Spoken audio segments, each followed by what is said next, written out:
Un saludo cordial y afectuoso para toda la audiencia y para el Ministerio Verdad Adventista. Doy gracias al Señor por el estudio de la lección número 6 programado para el sábado 6 de mayo, la hora de su juicio. Y hagan esto conociendo el tiempo, que ya es hora de levantarnos del sueño, pues ahora nuestra salvación está más cerca de nosotros que cuando creímos. La noche está muy avanzada, el día casi ha llegado. Desechemos las obras de las tinieblas y vistamos las armas de la luz. Romanos 13, 11 y 12.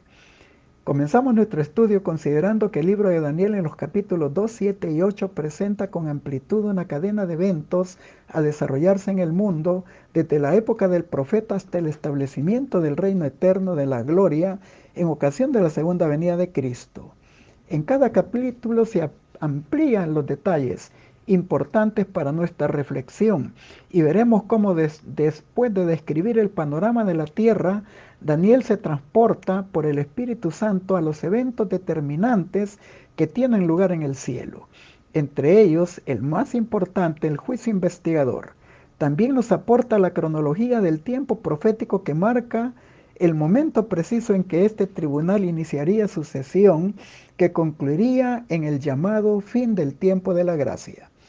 El apóstol Pablo nos invita a conocer el tiempo en que vivimos a la luz de las profecías bíblicas, y al hacerlo mediante el estudio de las Sagradas Escrituras llegaremos a la conclusión de que vivimos en el tiempo del fin y que el evento del juicio se vuelve muy solemne porque cada día estamos más cerca del momento en que todo ser humano dará razón de sí, de lo que hizo mientras vivía, sea bueno o sea malo, 2 Corintios 5:10.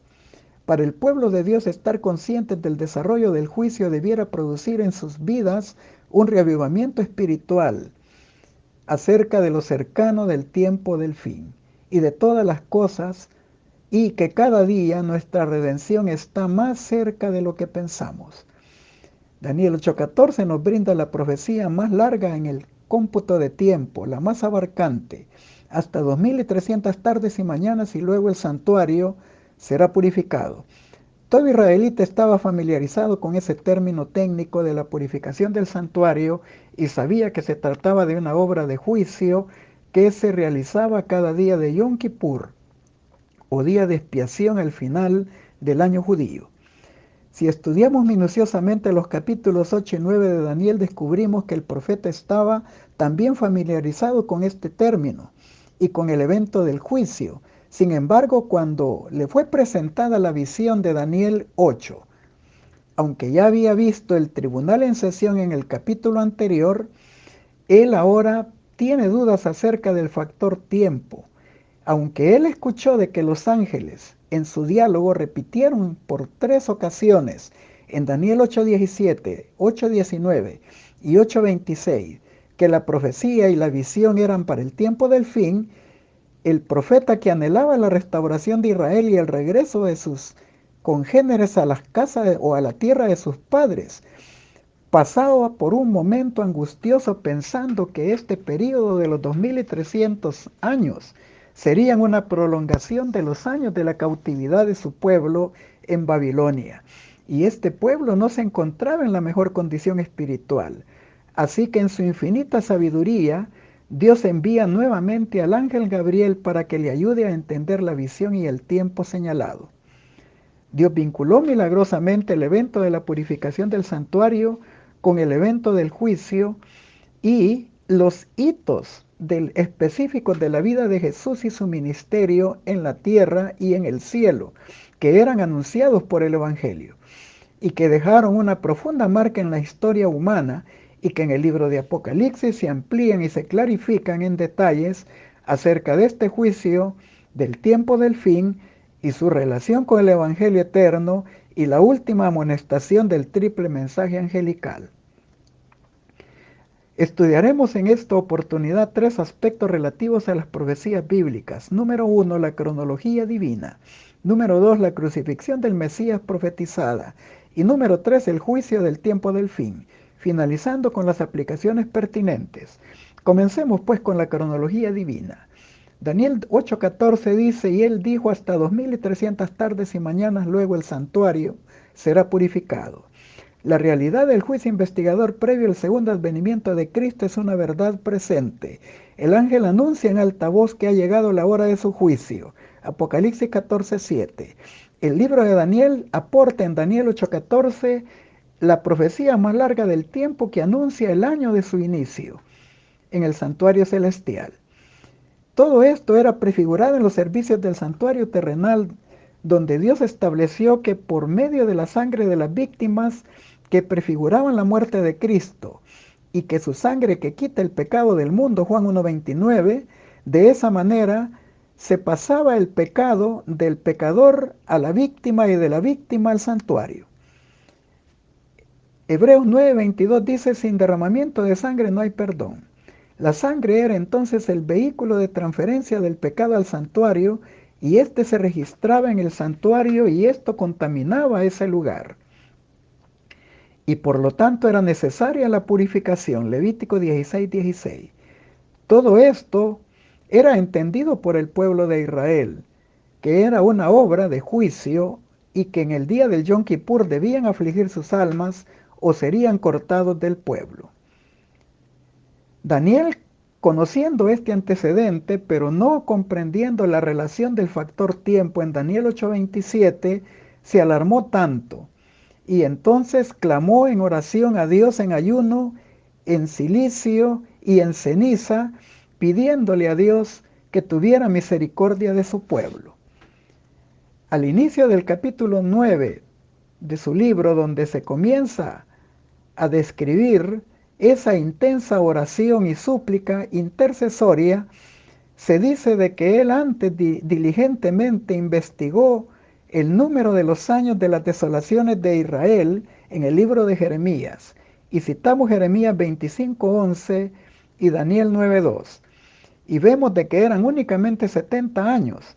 Cronológicamente, los eventos ya se habían avanzado tanto que solo quedaban 2 años exactamente para que se cumplieran. Pero cuando él recibe la visión de las tardes y mañanas, en los 2300 años, él pensó equivocadamente que este tiempo prolongaría la desolación, el cautiverio, la persecución del pueblo de los santos del Altísimo. Y esto fue lo que motivó a su intercesión cuando al principio de su ruego, dice Daniel 9 del 21 al 23, fue dada la orden para que Gabriel llegara a explicarle la visión y el entendimiento de la profecía. Gabriel no se presentó ante él con una nueva visión o una nueva revelación, sino que procede de inmediato a aclarar el factor tiempo de inicio de los 2300 días proféticos. Y les habla de que es un periodo de gracia que Dios concede a Israel y que traería la restauración jurídico-política del pueblo. Pero que esta restauración solo sería completa si Israel reconocía a su Mesías príncipe, al Hijo de Dios su Salvador, Daniel 9:25.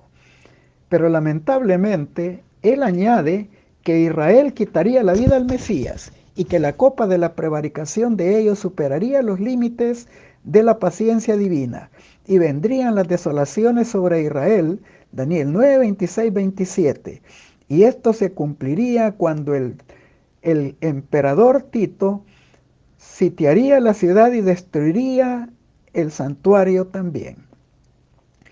En resumen, se le presentó a Daniel el panorama profético de la muerte de Cristo en la cruz, su resurrección y ascensión, su entronización como ministro del santuario celestial y al final de los 2300 años, su obra de purificación del santuario. Así que podemos concluir que la obra de Cristo en el Calvario se complementa con la obra en el santuario celestial y que esto está poderosamente ligado con el tema del juicio. La cronología de los 2300 días se puede comprender tomando como base la escuela de interpretación historicista y su principio de interpretación de profecías de tiempo de día por año, Ezequiel 4:6 y Números 14:34. Así que los 2300 días se convierten en 2300 años y se dividen en 2 grandes períodos. El primero, el tiempo de los judíos, las primeras 70 semanas de años o 490 años, Daniel 9:24 al 27, que serían cortadas o descontadas del período mayor de los 2300 años. Estas comienzan con el decreto de Artajerjes en el año 457 a.C. y se extienden hasta el año 34 después de Cristo. El segundo período es el tiempo de los gentiles, que incluye los 1810 años restantes, partiendo del fin del período anterior en el año 34 y que se extienden hasta el año de 1844. Los eventos principales dentro de las 70 semanas en Daniel 9, 24 al 27 son especialmente cristocéntricos. Describen el año del ungimiento del Mesías en ocasión de su bautismo en el río Jordán. Hechos 10:38, Isaías 61, 1, 2, Mateo 3 del 13 al 17. Describen su ministerio público durante 3 años y medio desde su bautismo hasta la crucifixión. Daniel 9:27. Y con su crucifixión, cuando puso fin al sistema de sacrificios y ofrendas del santuario terrenal, y como una confirmación divina, el velo del templo de Jerusalén se rasgó en dos, dejando al descubierto el lugar santísimo, y aquella brecha y puerta de separación que había entre judíos y gentiles quedaba derribada, y el evangelio podía llegar para la salvación de todas las naciones, tal como se le prometió al patriarca Abraham: en tu simiente serán benditas todas las naciones de la tierra. Daniel 9:26, Mateo 27, 51 y 52. Y luego se le presenta a Daniel que el santuario celestial sería ungido para que Cristo desarrollara ahí un ministerio sumo sacerdotal que concluiría al final del período de los 2300 años con el inicio de la purificación del santuario hasta llegar al cierre del tiempo de la gracia. Ahora, en relación al tiempo de los gentiles, se destaca que inició desde el martirio del varón diácono Esteban, que fue el último profeta de Dios que amonestó a Israel acerca de su rechazo del Mesías, aún dentro del plazo de gracia comprendido en las 70 semanas. Israel no solo rechazó y crucificó a Cristo, Mateo 23 del 32 al 36, Mateo 27, 25 y Lucas 19 del 41 al 44, sino que siguió matando a sus mensajeros, los mensajeros del Evangelio. Comenzó esto con Esteban, Hechos 7 del 55 al 60, capítulo 8 del 1 al 3, Primera Tesalonicenses 2 del 14 al 16. Y luego Pablo, ya convertido al cristianismo, les confirmó que había terminado el plazo asignado por Dios como pueblo elegido y que ahora el Evangelio sería predicado a los gentiles. Hechos 13, versos 46 y 47, Hechos 18 del 4 al 6, Juan 3, 16 y 18, Juan 1, 11. Ahora, el tiempo de los gentiles comprende el período de los llamados mensajes de Cristo a las 7 iglesias en el capítulo 2 y 3 de Apocalipsis, en donde se describen los detalles de la historia de la iglesia en este mundo. Y se iban a desarrollar hasta llegar a la última etapa, llamada como Iglesia de la Odisea, cuyo nombre etimológico significa el juicio del pueblo de Dios, y que coincide con la época exacta del anuncio del primer ángel en Apocalipsis 14:7 de que la hora de su juicio había llegado, a partir del cumplimiento de Daniel 8:14, llegado el martes 22 de octubre de 1844. Otro detalle importantísimo es que, llegado este año, la verdad acerca del santuario celestial y de la obra de Cristo, que fue atacada, profanada y usurpada por el papado romano representado por el cuerno pequeño, sería restaurada. Con el inicio del juicio investigador en el cielo, se inicia la última etapa de la obra redentora de Cristo en favor de la humanidad, y esto ya ha comenzado en el caso de los justos muertos, y muy pronto comenzará con el caso de los justos vivos, y luego se cerrará el tiempo de la gracia, y Cristo vendrá por segunda vez a recoger a su pueblo y llevarlo a la casa del Padre Celestial. Continuamos con la crucifixión del Mesías profetizada. Isaías 53:8 dice: por cárcel y por juicio fue quitado, y su generación, ¿quién la contará? Porque fue cortado de la tierra de los vivientes, y por la rebelión de mi pueblo fue herido.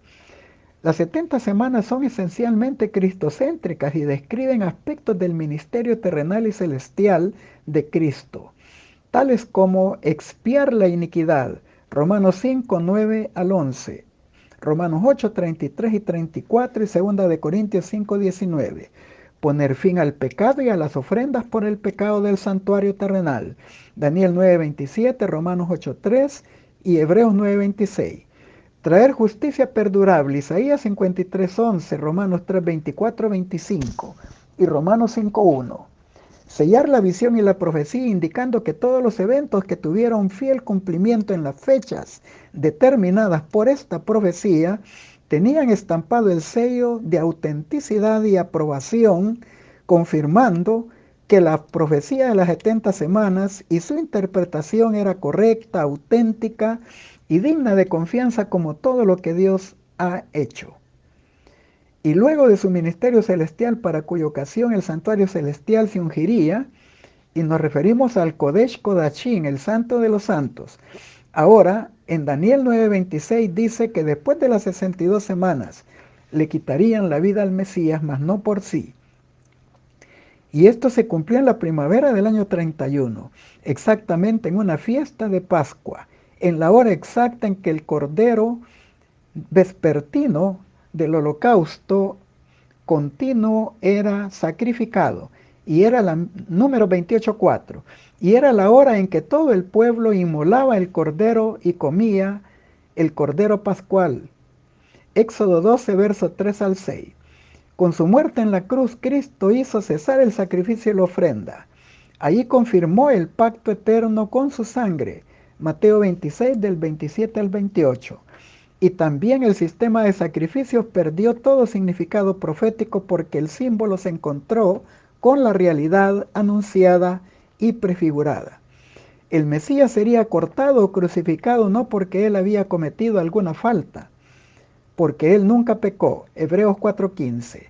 La frase "mas no por sí" indica de que la muerte de Cristo en la cruz del Calvario fue a causa de nuestros pecados y en favor de nosotros, por lo que Pablo pudo escribir: pero Dios muestra su amor hacia nosotros en que, siendo aún pecadores, Cristo murió por nosotros, Romanos 5:8. Y luego nos hace, en la carta de los Hebreos, capítulo 2, verso 3, esta solemne pregunta: ¿cómo escaparemos si descuidamos una salvación tan grande, la cual, habiendo sido anunciada primeramente por el Señor, nos fue confirmada por los que le oyeron? Ahora sigue diciendo que, entre otras cosas, el Señor seguiría obrando mientras haya gracia en favor de su pueblo y en favor de aquellas almas constritas y humildes de corazón que reconocieran sus culpas y buscaran el refugio oportuno de su santo perdón. Ahora continuamos con el juicio del tiempo del fin. Nos corresponde analizar ahora el significado teológico de la purificación del santuario celestial a partir del año de 1844 y sus implicaciones. Comencemos considerando la parte del diálogo de los seres celestiales en donde determinan la importancia del santuario celestial y de este evento. El cuerno pequeño, que representa al papado romano, había desarrollado una obra múltiple contra Dios, su santuario, su santa ley y contra el pueblo de los santos del Altísimo. Daniel 7:25 y Hebreos 8 y Daniel 8 del 10 al 13. Los seres celestiales incluyeron esos ataques dentro de la visión de las tardes y mañanas. Y uno de los seres pregunta al otro: ¿hasta cuándo dura la visión? Hebreo chazón, la visión completa, del continuo, el tamid, y de la rebelión, peshak, que causan la desolación para entregar el santuario y al ejército para ser hollados. Parafraseando esto, lo que él pregunta es: ¿hasta cuándo duraría la obra asoladora del cuerno pequeño? Y el otro ángel responde: hasta 2300 tardes y mañanas. Luego el santuario sería purificado. El ángel dijo a Daniel que el cuerno pequeño echaría por tierra la verdad, haría cuanto quiso y prosperaría. Daniel 8:12. Echaría por tierra la verdad del santuario. Esto significa despreciar, rechazar hacer inaccesible el verdadero significado del santuario celestial y su obra legítima, la obra de Cristo en ese lugar, y que esto implicaría, en términos de salvación, sustituidos por un sistema falso. Daniel 8, 11 y 12. Todos aquellos que se sometieran a este poder prácticamente tendrían oscuridad en el entendimiento de esta obra de Cristo en el cielo, que sería usurpada y sería establecido en su lugar un sacerdocio ilícito. La obra de Cristo en el santuario está en el tamid, en el continuo, un término que se encontraba en el atrio exterior del santuario en el holocausto matutino y vespertino, representando su muerte única y suficiente, pero con los méritos de su justicia continuos para perdonar los pecados y salvar al culpable penitente que aceptaba su sacrificio. Números 28, 3 y 4, Juan 1, 29, Hebreos 9, 28, Hebreos 10, 10. El cuerno pequeño quitó este continuo y lo sustituyó por la abominación desoladora, Daniel 11, 31. Y vemos aquí en el sacrificio incruento de la misa una muerte repetitiva de Cristo sin derramamiento de sangre, violando el principio de Hebreos 9, 22. Sin derramamiento de sangre no hay perdón. Ahora, en el lugar santo del santuario celestial, el continuo se ve en la administración constante y permanente del sacerdocio, mediador e intercesor, Hebreos 9:6. Y esto lo cumple Cristo después de su ascensión y entronización en el cielo durante 1813 años, desde el año 31 hasta llegar el año de 1844, como único mediador entre Dios y los hombres, 1 Timoteo 2:5, y como quien vive para siempre intercediendo por nosotros, Hebreos 7:25. Esta verdad fue oscurecida por el cuerno pequeño y sustituida por la mediación de los sacerdotes terrenales, de los papas, de los santos difuntos y de la Virgen María. Este ataque contra el santuario es descrito en Daniel como una profanación, Daniel 11:31. El verbo profanar, chalal, se usa en el contexto de los servicios del santuario para designar la violación de la santidad de ese lugar. Colocar lo puro como impuro y lo santo como algo común. Eso es profanar, tratarlo como algo común, ignorando su conexión con el santo, lo que le pertenece exclusivamente a Dios, y derribarlo a la esfera de lo común. Esto es tan delicado en relación al cuerno pequeño que es considerado como un espíritu de rebelión contra Dios, y su obra puede ser definida por medio de una sola palabra: rebelión, hebreo, peshak. Este es uno de los términos más fuertes para designar el pecado en el Antiguo Testamento, porque es un ataque contra la soberanía de Dios. Implica que quien comete este tipo de pecado no solo se rebela contra Yahweh, se levanta contra Él, rompe su relación con Él y usurpa aquello que le pertenece solamente a Él. Por tanto, describe en forma precisa la actividad del cuerno pequeño. La profecía marca que llegado 1844 se restaura la verdad acerca de la obra de Cristo echada por tierra por muchos siglos, y se vindicaría el carácter justo y misericordioso de Él, anhelante de salvar al mundo entero, y este mensaje debe de ser anunciado en el Evangelio eterno. Esta restauración es parte de la misión de los 3 ángeles cósmicos y de los 3 mensajes de advertencia final. En resumen, el inicio del juicio investigador en el santuario celestial anuncia que el cuerno pequeño y sus aliados y las personas que persistan en el engaño serán descalificadas para la salvación. La relación entre los asuntos terrenales y los celestiales queda claramente establecida, tal como hasta ese momento lo hemos ido estudiando paso a paso en este trimestre. Ahora pensemos en el propio juicio investigador y consideremos en Daniel 8 cómo, después de haber descrito el tema de la tierra, ahora el símbolo del carnero y el macho cabrío revelaban el escenario del juicio, ya que estos eran los animales que específicamente se sacrificaban para la purificación del santuario, según Levítico 16. La purificación del santuario abarca 2 cosas importantes, Levítico 16, 16 y 30. Se indicaba que el día de expiación se purificaba el santuario de las impurezas, rebeliones y pecados de todo el pueblo de Israel, que lo habían contaminado, pero también el pueblo mismo era limpio de sus pecados. En el caso del santuario terrenal era un ajuste de cuentas. Implicaba que el penitente pecador recibía una nueva hoja en blanco para iniciar un nuevo año en la presencia de Dios. Pero si no se había arrepentido legítimamente, era cortado y eliminado de la congregación. Levítico 23 del 27 al 30. Daniel nos indica las realidades venideras. Así como se purificaba el santuario terrenal con la sangre de los sacrificios animales, de macho cabrío y carnero, ahora se hace necesaria la purificación del santuario celestial con la sangre preciosa de nuestro Señor Jesucristo. Hebreos 9:12 y Hebreos 9:23 al 25. Y ahora somos nosotros quienes debemos de tomar la actitud correcta ante este antitípico día de expiación, afligiendo nuestras almas, haciendo un autoexamen del corazón, confesando nuestros pecados con arrepentimiento profundo, pidiéndole a Dios que nos limpie de nuestros pecados y que transforme nuestras vidas para vivir en armonía con sus santos mandamientos y su santa ley. Y así como el sumo sacerdote purificaba el santuario terrenal, esta obra la está realizando nuestro Señor Jesucristo en el lugar santísimo del santuario celestial, Hebreos 4 del 14 al 16. Si seguimos las indicaciones divinas, la buena noticia es que en Daniel 7 el tribunal fallará en favor del pueblo de los santos del Altísimo y finalmente les entregará el reino eterno. Pero en Daniel 8 también se nos indica que el tribunal fallará en contra del cuerno pequeño y de todos aquellos que se unieron en su obra de rebelión.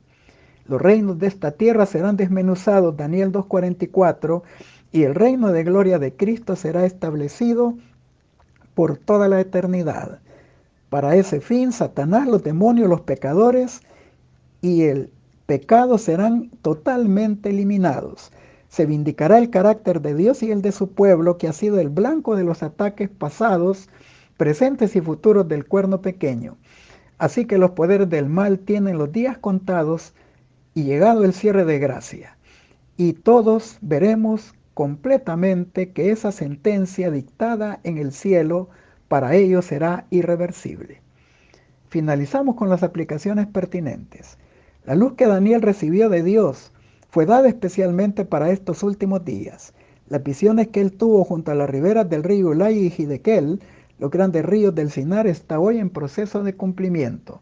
Y todos los acontecimientos predichos muy pronto ocurrirán. Testimonios para los ministros, página 113. Los que vivan en la tierra cuando cese la intercesión de Cristo en el santuario celestial deberán estar firmes ante la mirada atenta de un Dios santo, sin un mediador. Sus vestiduras deben de estar sin mancha, sus caracteres purificados de todo pecado, por la sangre de la aspersión. Por medio de la gracia divina y sus propios y diligentes esfuerzos deben de ser vencedores en la lucha contra el mal. Mientras prosigue el juicio investigador en el cielo, mientras los pecados de los creyentes arrepentidos son quitados del santuario, debe de haber una obra especial de purificación, de eliminación del pecado entre el pueblo de Dios aquí en la tierra. Esta obra está presentada con mayor claridad en los mensajes de Apocalipsis 14. Consejos, Cristo en el santuario, página número 100. Todos los que han recibido la luz sobre estos asuntos deben de dar testimonio de las grandes verdades que Dios les ha confiado. El santuario en el cielo es el centro mismo de la obra de Cristo en favor de los hombres. Concierne a toda alma que vive en la tierra. Revela el plan de la redención. Nos conduce hasta el fin mismo del tiempo y nos anuncia el triunfo final de la lucha entre la justicia y el pecado. Es de la mayor importancia que todos investiguen a fondo estos asuntos y que estén prestos a dar respuesta a todo aquel que pida razón de su esperanza. La intercesión de Cristo por el hombre en el santuario celestial es tan esencial para el plan de la salvación como fue su muerte en la cruz. Con su muerte dio principio a aquella obra para cuya conclusión ascendió al cielo, después de su resurrección. Por la fe debemos de entrar velo adentro donde Él entró como precursor, Hebreos 6:20. Ahí se refleja la luz de la cruz del Calvario y ahí podemos obtener una comprensión más clara de los misterios de la redención. Conflicto de los siglos, página 479. La obra del juicio investigador y el acto de borrar los pecados debe realizarse antes del segundo advenimiento de Cristo, en vista de que los muertos han de ser juzgados según las obras escritas en los libros. Es imposible que los pecados de los hombres se borren antes del fin del juicio en que sus vidas sean investigadas. Cuando el juicio haya concluido, Cristo vendrá junto con su recompensa a dar a cada ser humano según sean sus obras. En el tiempo señalado para el juicio al fin de los 2300 años, en 1844, comenzó la obra de investigación y el acto de borrar los pecados. Todos los que alguna vez hayan tomado sobre sí el nombre de Cristo deben de pasar este riguroso examen. Vivos y muertos serán juzgados de acuerdo a las cosas escritas en los libros según sus obras. Cristo en su santuario, páginas 117 y 118. Todos los que quieran conservar sus nombres en el libro de la vida debieran ahora, en los últimos días que restan de su vida, afligir sus almas con dolor de pecado y verdadero arrepentimiento. Debe realizarse escudriñamiento profundo y fiel del corazón. La liviandad y el espíritu frívolo a que se entregan tantos profesos cristianos debe desecharse.